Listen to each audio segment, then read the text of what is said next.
And after Lenny passed, though, and, you're spent at that point. Yeah. You're, I can't imagine. I was 38 at the time. I was a week before my 39th birthday.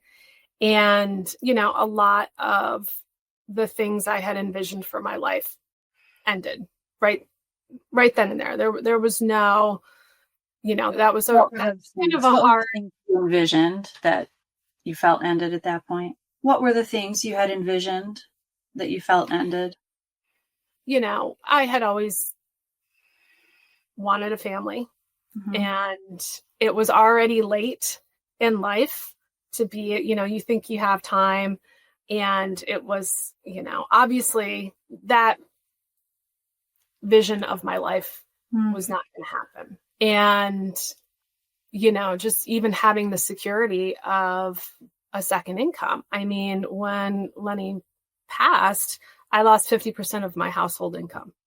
Right. And I am left then with the more like everything. And, there's life insurance, but we didn't have the levels of life insurance that maybe you build as you get older and you have children and you want to make sure everything is taken care of. So, there's financial stress. We had just moved into a new house 9 months before he passed because his cancer turned very quickly and spread like wildfire when we didn't expect, like that wasn't the expectation of this slow growing cancer. And then all of a sudden it just kind of changed course and spread throughout his body too quickly. But one of the things, I did have to reconcile was, if anyone knows me, I love all things French. I'm a frog at heart.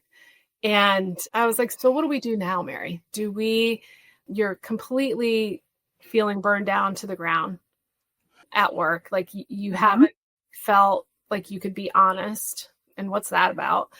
But you have this great opportunity as a CEO of an amazing organization. Like, do you embrace that and stand up and say, this is, until the board tells me otherwise, this is, have the confidence to say, this is what I need. These are my expectations of myself, of my board. Or do you cash in your chips, sell the house, move to the south of France, stop shaving, and take smoking? Well, the second option sounds like fun and appealing. So how did you decide to go face your board and your team and yourself? Yeah. And, it was like, I flirted with that. And I think deep down, I'm such a practical person, and just, I saw this great opportunity that I thought I may never get again to be, you went to school for 10 years just to be able to have a graduate degree. And you've been given an opportunity without any past experience. I did for 2 years do the operations of the YW, right.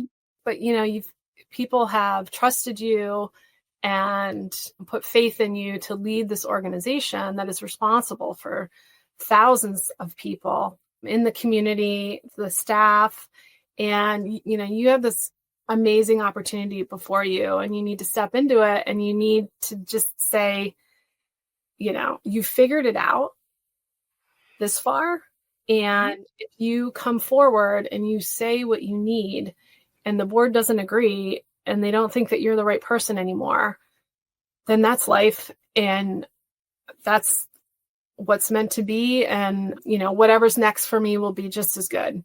I'm hearing a shift there, Mary, from kind of stepping into, I'm hearing that shift in confidence and acceptance, moving away from the fear of what if I fail, or I have to prove something to someone, to, what, I'm here for a reason. I worked really hard to get here, and I'm going to talk about what I need. And if it doesn't work for them, that's okay.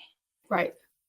And I had read a book, I also started doing a lot of what can I do for myself to heal, to be better, to I did